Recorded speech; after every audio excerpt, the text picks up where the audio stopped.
It's true. I'm actually going to be using this channel to do League of Legends content. I know I've been dormant for, I don't know, a year and a half now. This channel's pretty much not been existent. But now that I'm out of school and now that I'm coaching, I think it's pretty fair that we start getting some videos on going because I feel like I've got a lot to say about these things. And I feel like League of Legends history and esports history in general needs more people to cover it. We already have some good people in the scene, but the more the merrier. You know, you don't have one guy covering World War II. You have multiple people covering the same topic. You get different ideas. And that's what we're going to start with today. So Riot Games has just created the Hall of Legends, their League of Legends version of a Hall of Fame that you see in traditional sports.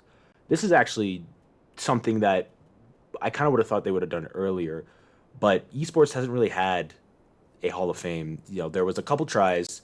I believe ESL tried doing one back in the day. I remember there was some awards being given. I think the legendary CS:GO player or CS 1.6 player Heaton got an award. I think he got a physical award, but that kind of shut down. And then I know Korea has one, but it's just obviously for Korean esports people.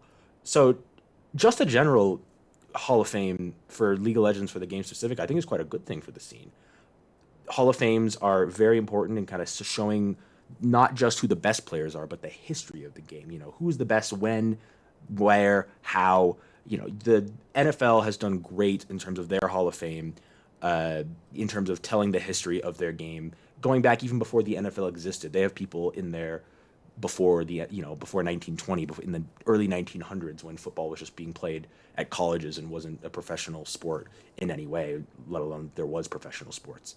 I'm quite pleased to see it, but the problem is that Riot Games is the company that runs League of Legends. So because of that, they're destined to screw something up, and it took them 5 seconds. Sorry, Mike. Took them 5 seconds to screw it up with the induction of Faker into it as the first charter member and the only person that they've said inducted so far. Now I can hear it in my mind's eye. I feel it in my soul. People are already typing on their keyboards. Well, why is Faker not in there? Well, before we talk about Faker, we have to talk about kind of the purpose and the reason of a Hall of Fame. You know, the Hall of Fame is meant for to honor players who've retired. You know, to look at all their achievements and say this guy deserves a series of excellence in the game that other players don't have. In 1963, when the NFL first opened their Hall of Fame, this was 40 plus years into the Hall of Fame, so their charter members were people going back decades, you know, from they tried to cover it all from the 20s and 30s and 40s, get a good sense of like what the history was like in the game. They even inducted people who hadn't even played in the NFL ever. Legendary NFL or football player Jim Thorpe, who was the first chairman of the NFL, never played in the NFL because he played before it was invented. There's barely even footage of him, but he's in there because he's important for the history, and I think that's significant of showing how important people are, not just to the what do you say it, like what the league is, what the NFL is, but to the game itself. And I think that's even more important when it comes to League of Legends. I certainly think a Hall of Fame needs to go on the right foot. Like, it needs to start well. It's got to have some charter members that have had some history in the game, like the NFL. The NBA's was a bit shorter of a class, but it still had a couple players that had a ton of history. And it kind of comes at a right time. You know, esports is still a very new industry. I mean, if you really go back to the beginnings of when it got big, you could say, 98, 99, the kind of maybe a little bit before that, the kind of Quake 2, Quake 3 era, that was really when esports started kicking off. If you say 99, that's only 25 years. I mean, the NFLs came 43 years after the first NFL season. So comparatively, it's not the shortest, it's not the longest time. But obviously, this is just for League of Legends, which goes back to really 2010, 2009. And it needs to start off well and not just be about whatever players you want to show. It's got to be detailing the history of the game with the players that come in, not just well, and coaches as well. Coaches, of course, should be allowed, and I guess owners too. You know, it's similar to how regular sports do it. But it shouldn't just be about look at the great players we're in. This player is good. It should be about detailing the history. And it doesn't necessarily mean the best player ever should automatically get in first. Now, let's talk about the Hall of Legends a little bit more. Faker was the first inductee. If you just look at achievements, I mean, no one really compares. How many? I think it's 11 LCK titles, 4 world championships, 10 years apart, a world championship. That's probably never going to be done again. His body of work is better than anything else. but it doesn't necessarily mean he's the greatest player. If you just look at best body of work, same as in any other sport, then some people could be taken easily over others. I would say even though he has the most rings and a very long longevity, I don't think Tom Brady is the best football player to ever play, even though some people do, which they're wrong. But that's a story for another time. You could argue some players like Rookie in a couple, maybe not even a couple of years, maybe by the end of this year, if he does well enough, Chovy is going to be in the conversation. I think if Ruler plays another good 2 years, maybe not good 2 years, but excellent 2 years like he has been, he's already been probably the most consistent ADC ever, and he maybe gets another Worlds title. If he can at least do well enough internationally, I think he can be in the conversation. But remember, the Hall of Fame isn't just about the best player. It's about detailing a history of the game. And there's immediate problems with Faker being in. And I think everyone's hype for him being in is very overrated and already showing that esports people don't really understand what a Hall of Fame is meant to be. The easiest one to go with, the easiest one is that he's still playing.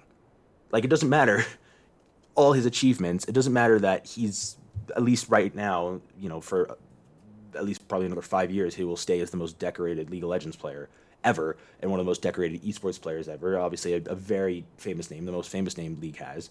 But if we're talking about following the rules of a Hall of Fame, he's still playing.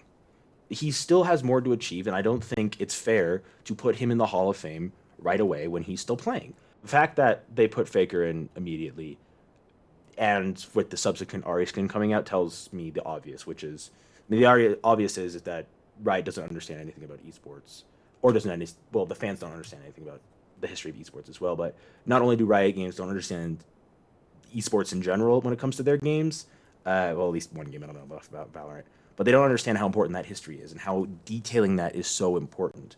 This is why NFL Films has videos going back as far as their videos get back. They save everything, they highlight everything, they talk about every little thing, and I think that helps grow the scene and people's kind of understanding of what the game means to people. I think that's a really important part, and you have to start at the beginning. You can't just jump to the forward and be like, well, this is the player who's the most famous, so we're going to put him in the spotlight. And the whole point of it is Riot's normal cynicism, which is, here's Faker, he's the best player, and he is right there. He's the best player, let's release a skin for him. And I don't necessarily hate releasing the skin for players.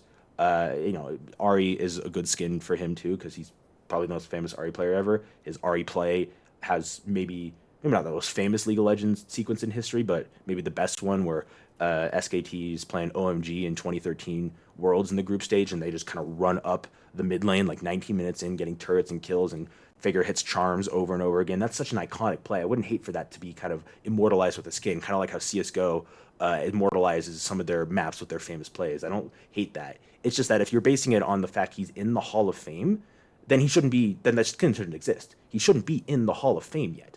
It just doesn't make any sense for playing. I'll give an example, another from sports. At the time in '63 when the NFL started, it was debatable, but it was easily a conversation to say that Jim Brown might be the best NFL player to ever play. He was unreal on the football field. Even though he'd only played 6 years at the time, there was nobody who could stop him. There's nobody now who could probably stop him. An unbelievable force, and who would hold the all-time rushing record for another 20 years or so, even though he only played 9 years.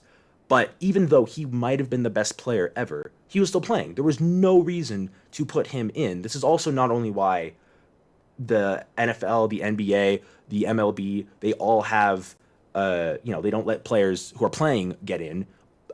Coaches are a little bit different, and that's a weirder topic, and I don't like really how they can be in while playing. That's maybe a story for another time, but this is mainly just about the players. The fact is that the players have to wait 5, 6, I think MLB used to be 7 years. I think they shortened it, but long times, at least 5 years before they're even eligible. Tom Brady's retired. He's not going to be able to get in for a few years. Sometimes they let people go ahead of the line, but not always. Michael Jordan retired. He still had to wait his 5 years. Everyone knew he was, maybe not knew he was the best. He's debatable, but okay. If the public's knowledge and the Hall of Fame's belief is that he's the best player, he still didn't cut the lines for anything else. It was still players before him who retired first deserve to be there first because they have, that's how the history works. The point of the waiting time is so other players can get in first. It's not, bypass just because you want to show the best player. That's why Riot is starting off on a terrible foot, is by showing Faker, they want to say, hey, Faker is the best player and we care about him the most. We don't care about the history of the game. We care about what's going to sell us the skins and what people actually give a shit about. When even though people may not give a shit about the history of the game, there should be somebody in there that makes them give a shit. If you don't give a shit about the history of the NFL, that doesn't make a difference. They still show you players like Bronco Nagurski and Dutch Clark and Red Grange and Don Hudson, Sammy Baugh, guys from the 30s and 40s who had a ton of impact. NFL Films would still talk to you about that. I think covering every part of a game is super important, and a Hall of Fame is very important for that. The fact that they're starting off this poorly is really, really depressing. Now, a lot of people are going to be asking, well, okay, Mr. Smart Guy, if Faker isn't going to be in the Hall of Fame right away, well, somebody has to be in the Hall of Fame. So who are we going to put in? I'll tell you who we're going to put in. We're going to put in people who had a ton of impact in Season 1 and Season 2. I think that's really when the early parts of the game started. It's before the game really got modernized. And you can get a lot of names from Season 1 and Season 2. Season 3, you start bringing in other names. And then if you're trying to encompass one charter list of who should be in the Hall of Legends to start, if you had Season 3, and then it gets a little bit more confusing. So I think just starting with Season 1, Season 2, I think it's prior to Season 1 as well, when it was 2010, is a good start. I won't go into too detail on all these players because that'll take me a bit, but I gotta at least say why each of them deserve a place in the Hall of Legends, because even if they're not charter members, and I kind of put stars by ones that are charter members, we'll kind of get to those at the end. Those ones are the ones I feel like that could be the first kind of 5, and I'll maybe explain a little bit of my reasoning there. But before that, I have 20 names here. Let's go through some of them. Diamond Prox, the guy who pretty much made jungle what it is, revolutionized, created things like Lee Sin jungle when he was just a solo laner and support. Yes, he was actually played support. There was a famous double lift play when he was played support where he died, funny enough, and there used to be a thing called doing a double lift, which was the original run in a bush like a moron and die. But he revolutionized the jungle more than anyone else. He understood reading the patch notes better than anyone else, seeing, okay, this is what works, this is what doesn't. I'm not just going to do what everyone else does, which is everyone in Season 2 was just farming all the time. And it completely changed how we all thought about the jungle, and that's why it's now maybe the biggest and most important role now, and we have Diamond Prox to thank for that. Alex Ich, Diamond Prox's teammate, a dominant player, especially in Season 2. Absolutely dominant in the mid lane. Moscow 5, best team in the world. Nobody could, maybe not really nobody could touch Alex Ich, but because you have people like Froggen, who we'll obviously get to in a second, who were still very strong. But where Froggen's strength lie in farming, Alex Ich was an aggressor. He was playing stuff like Master Yi mid when he was AP champion, stuff like Janna mid, stuff that didn't really make sense a ton mid, but would effectively do damage and help the team in team fights more. That is what Alex Ich's main thing was. He still had significance in Season 3 and Season 4, and I even think a little bit in Season... When did he come back to League? When was he Renegades? I think he was Season 6 he was with Renegades, at least when they were in... no, actually, he was in Season 6, but that he wasn't really that good. But Season 3 and Season 4, he still had impact when some of those other players fell off. So I would look for Alex Ich as well. Edward, probably the most forgotten about player of this Moscow 5 team. You remember these two players. Maybe you remember Genja, the ADC, because he used to play Corki with Randuins, and he still used to do that, back in like Season 5 and Season 6 when he was still playing the game. So he was a bit of a memer like that. And then Darien, who literally, what do you even say about Darien? I guess you could say like the closest thing that we have to him in versus CS where CS has Docio, we have Darien, who was just a memer and would just act like he was high all the time and play the weirdest shit and build the weirdest stuff, even when it wasn't meta in things like Season 4 when you're building like Hourglass on Renekton and just dumb shit that doesn't work just to be a meme. Obviously, that didn't work forever, but Edward's probably the most forgotten player of that lineup. Edward was a very good ADC for his time, very effective in warding, good at roaming. A lot of kind of Moscow 5's early domination was in their pressure, in their dominance, and Edward would help a lot with that. One of the first players to go to NA, and then even in Season 4 and Season 5 as well, that Gambit team was still quite good, and Edward was an effective player all that time. Certainly needs to be in discussion for one of the great, I think still one of the great supports that that Europe has ever had. Froggen, now maybe the MVP of Season 2. There's an argument that the entire year he's the best player. He's okay. So Diamond Prox probably the most impactful player. Froggen's not without a question I'm trying to think of Mad Life hadn't popped off yet. So I'm gonna say Frogman's number 2 in terms of most influential players in season 2. His warding, not warding, excuse me, his CSing was revolutionary because nobody had thought somehow to just last hit the minions, and people would just kind of clear their waves haphazardly, just hit all their shit, and then just try to get pushes on the tower. There wasn't a lot of strategy going on back then. We were still figuring out the game. It was all about kind of getting kills and turrets, and sometimes delaying the game as much as possible to wait for item spikes. And in that delay, Frog can thrive because he would just play things like Anivia, farm up, hit every single minion, and understood how valued that gold was.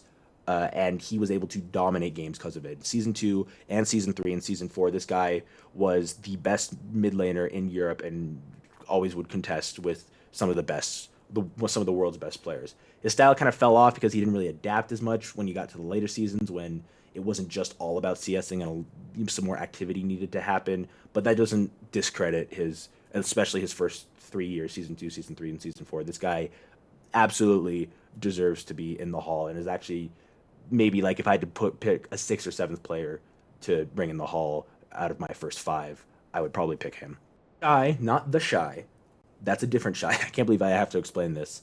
The Shy and Shy, 2 different Korean players. One played in China and one played in Korea for all of his career. Shy, famously with the Frost version of the team, Azubu Frost, CJ Frost eventually becoming just CJ Entis in 2015, when all the sister teams had to be squished together because the league format was created.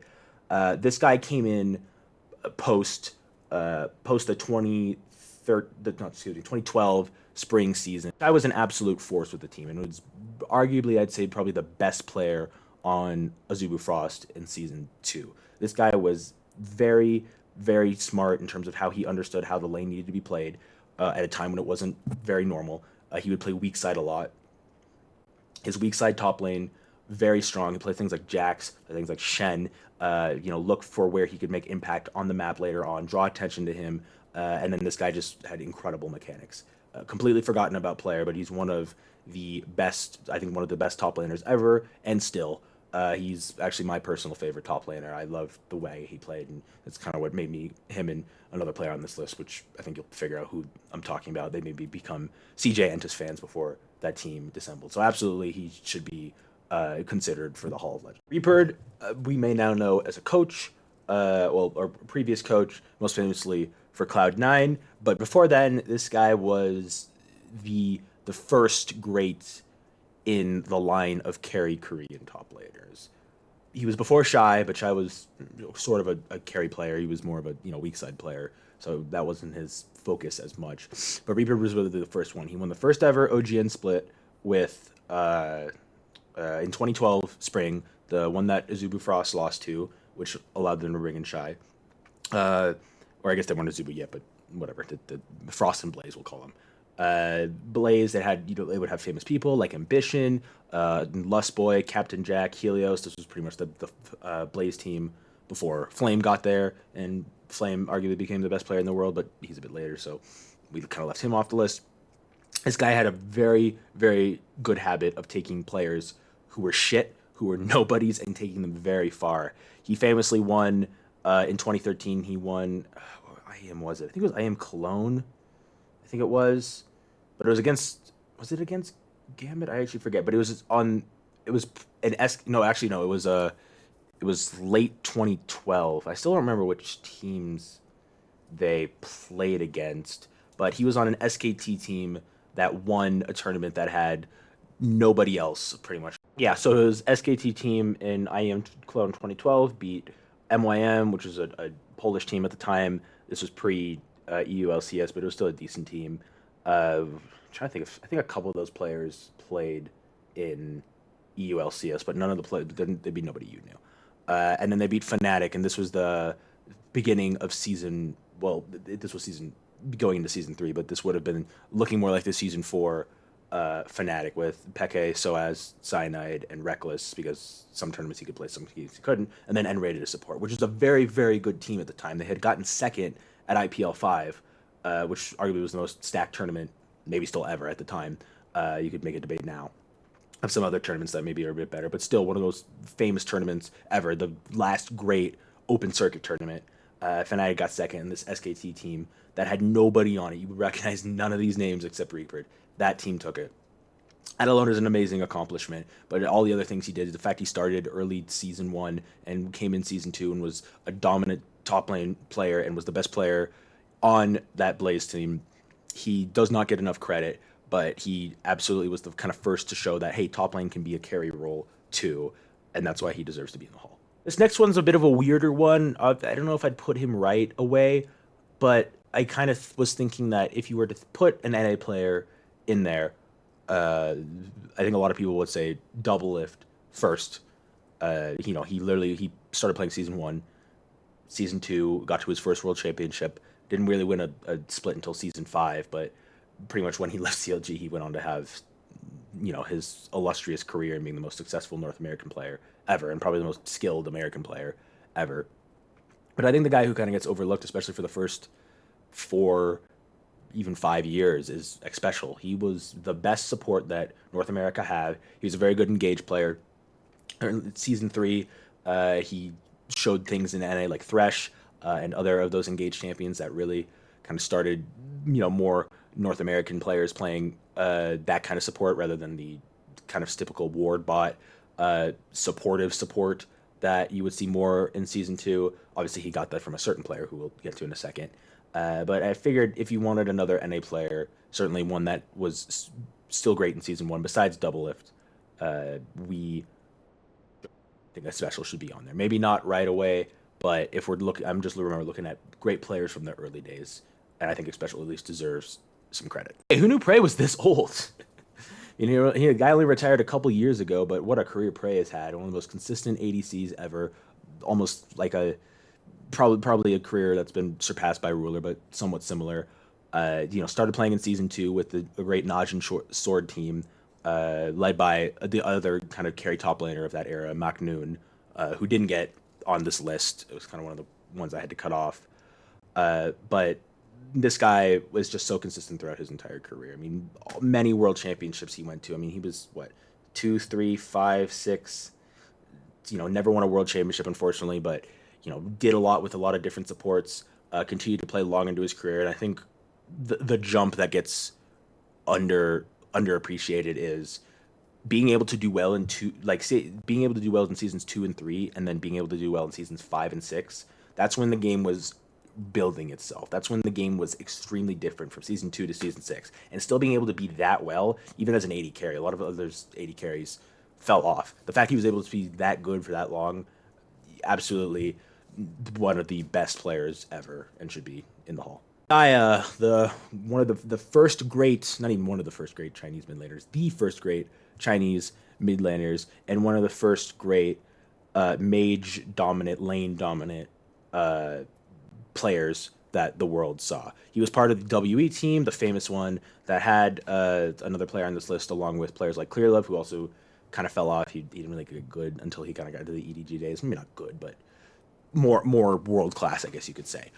This team that won, I think, was 46, 47 straight games, 6 or 7 tournaments in a row near the end of 2012.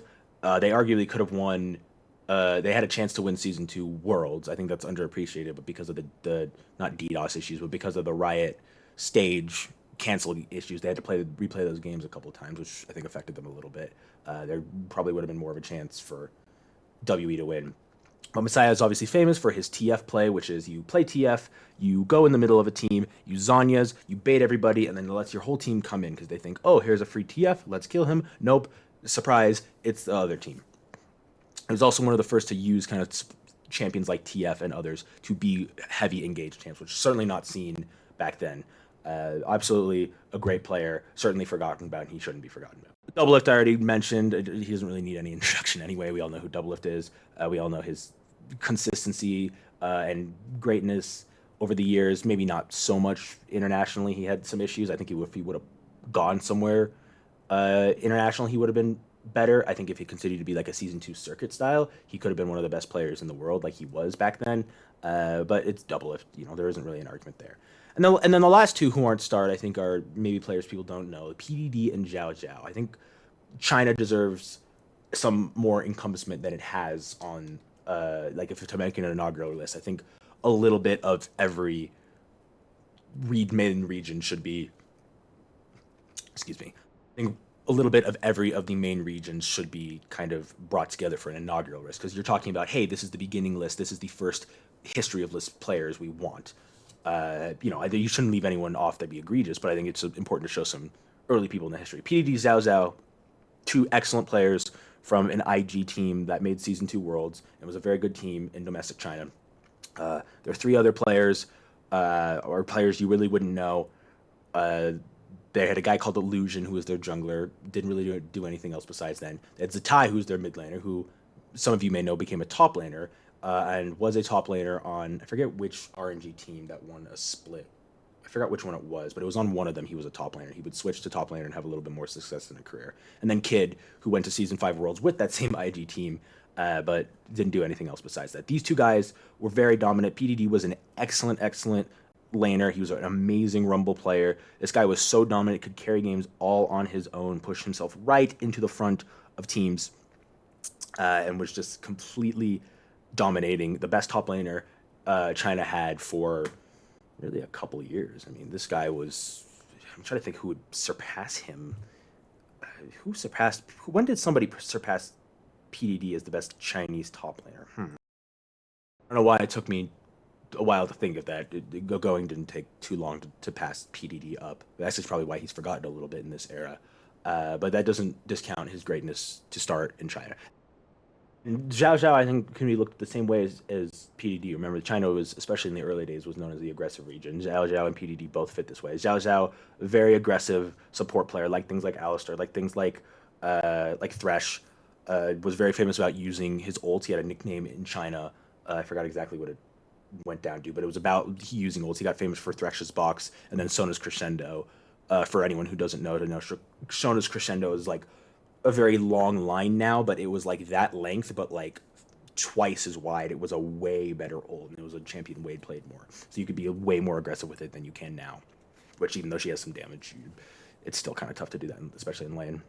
But both of these players do not get talked about enough, and it's why I think the Hall of Fame would do great for them, because a Hall of Fame is meant to spotlight all the great players of a region, not just ones that you want to show, but all the ones, no matter how significant the public knows about them in terms of how they made the game great. Somehow I skipped Yellow Star and Soaz when going down the list. I don't know where my brain was there, but let's go through them real quick.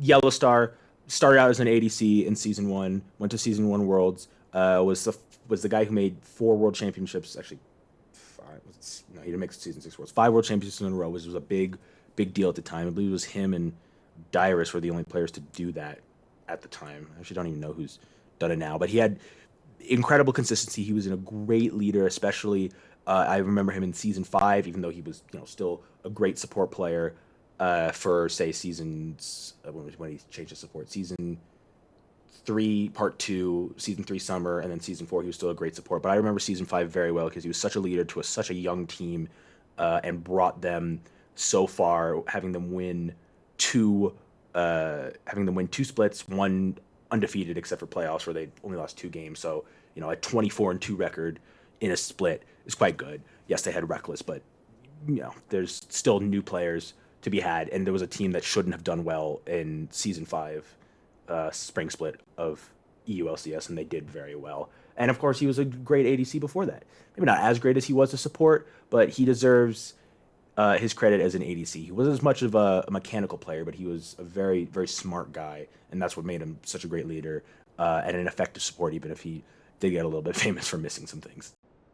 So as the Iron Man of League of Legends, this guy played for so long, such an interesting guy throughout his career. He was famous for not really practicing a whole lot. He would play champions twice before playing them in competitive, but would still do excellently them. Him and another player I'm about to go over on this list were really famous in terms of just kind of not doing a whole lot during the regular splits or regular seasons and then rocking up and winning the whole splits. They did that multiple times.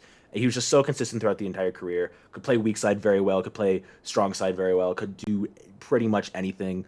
Him and Froggen are the two players, especially because Soaz was a Season 1 player as well. Those would be the two that I would probably put in if I had to have a 6th and a 7th in terms of players that need to be in the inductee class who made an impact. But unfortunately, just to keep it kind of easier, I only picked 5. Now we go through those. I feel if there's one Korean player to start with, Reapered is a decent shout, but because this guy had a little bit longer, arguably got to the point where he was the best in the world, and aside from Diamond Prox, was the most influential person one particular lane has seen. It has to be Mad Life. There's nobody really quite like him. He's who made me be a support, amateur support at least, but still made me what I wanted to play. He saw the fact that there was opportunities for a support to be more than just a ward buy. There was, at the beginning, it was either extra damage in the lane for an ADC, because remember, that's all they cared about was killing the other people. It was, kill people and win. Well, NA still thinks like that, but most teams thought like that back in Season 1 and Season 2. He saw that, like, instead of just using things like Nunu and other supports like Sona that were just meant to heal, he could see, oh, let me turn stuff like Alistar, which was a jungler, let me use it as an aggressor. Let me take things like Blitzcrank and show how useful he can be with it. And that transferred so well into Season 3 when he effectively became the best player in the world, because the game gave him some more champions. He figured out how to use Lulu. Thresh came into the game, which obviously is probably his most famous champion, aside from Blitzcrank. There's nobody really quite like Mad Life. He's didn't play as long. He was somebody who didn't super well adjust to the map changes, but his legacy is undeniable, and there is no reason that I think shouldn't be part of one of the first 5. Another name you might not know, we obviously talked about Zhao Zhao. Maybe people know Zhao Wei Zhao. Now we just go to Wei Zhao. If this guy had played the whole time and he had gotten good teams and people had saw him, man alive, along with another ADC called Name, this guy had maybe the best.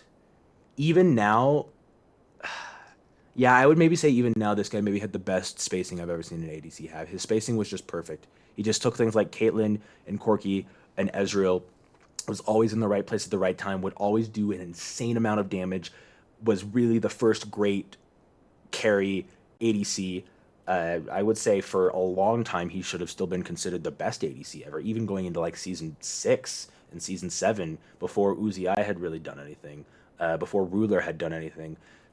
Def may have been knocking on the door then, but this guy had didn't have a ton of results. I mean, he was obviously with that WE team that had a lot, but outside of that smaller window, he didn't have a ton of results. But he's another player with so much impact, and so just such consistency when in an ADC role that obviously is all about consistency. I think he needs to be in one of the first 5 for sure. These last 2 are probably, if you know the game, one of them's not controversial. If you don't know the game, both of them are controversial. Actually, it might even be flipped with that if you know who one of them is. But I kind of wanted this first list to have all 5 regions, even though one of them obviously hasn't won Worlds before and hasn't had a lot of impact. I at least wanted a player from each of the 5 regions to kind of be implemented. I feel like that was a good way to start the Charter Hall of Fame, the first kind of class. Even if I wasn't doing it that way, there's no question that Hotshot GG has to be in there. People may meme about him, especially because his org is no longer there. They may remember him with his kind of rivalries with Reggie. Obviously, they were actually hated each other back in the day. That's where the whole CLG TSM rivalry started. But this guy was the best player of 2011, which people don't realize. This was before Korea, so but at least in the West, between EU and NA, this guy understood laning, that like how it actually meant to work, like the very basics of it back in 2010, back in 2011, before anyone else. He mentioned obviously he started in Dota, so he kind of understood things a little bit more coming into it, but was obviously very famous for his Nidalee top, and could just control a whole lane practically to himself. And if you know anything about the game, this guy is the original. Really, this guy's like I'm trying to think of a player to compare him to. I don't know, maybe George Mikan. Nah, I won't. Probably not George Mikan. I won't make an NBA comparison. This guy was the original excellent, great player, and certainly I think if somebody was the best in the world in the first season, they deserve that. I mean, this was the original great top laner. The one that I'm not sure about, even though he should be in this 20 list, is Toys. I wanted somebody from that Taipei Assassins team to win or to go in the charter class because, like I said, I think it's a combination. The Hall of Legends. It's especially in the beginning. It's about history and greatness, and then a kind of I think those two should be a little bit more equal in the beginning, and then certainly way more weighted to greatness over history when you start bringing in other players too. As in my opinion, all five of these guys and all 20 of these people, none of them don't deserve to be in the Hall of Legends. But Toys very famously won Worlds Season 2 with Taipei Assassins. Their only other really big result was getting uh, third at or was it fourth? No, it was third. Third at IM, or not IM, IPL 5, which was later that year. But this guy was just easily the best player on this team. He was a very dominant player, very good at things like Oriana, really, really good at team fights. Helped his team win a lot due to his team fights. Maybe some people think about some other dominant players in that Taipei Assassins team, maybe like the Ezreal that Bebe had, or Stanley's famous Nidalee in the top lane, which would have been banned, and Moscow 5 would have said they would have won the series if they had got a chance to ban it, but there was a best of 3 in the semifinals. I think Toys, because of his kind of importance and how important their win became for a very good Taiwanese region that was very good for another 5 or 6 years before it kind of gotten dismantled by China. I think he deserves his credit in history and should have a place in the Hall of Legends. I think we underestimate the importance of history in our game. You know, our game is like any other sport. And even though esports are different than sports, the name says so. I think we need to be at least think a little bit like sports, and I think having a history like that is important. The way that Riot's starting, where they put Faker in and just make a Hall of Legends to pretty much say, look, this is a place for Faker, and to him have his glory skin, even though he's still playing in a completely just goes against any rules that any Hall of Fame has. It's a horrible start to it, and I think it's a bad, bad way to show the game's history, and I think it's a bigger disservice to all those 20 players and a lot more that I mentioned. You can go back, you know, even go further. You should be putting in players that have retired. I think they need to be looked at more, though. The game is not just Faker. The game is lots of people. The game is for everyone.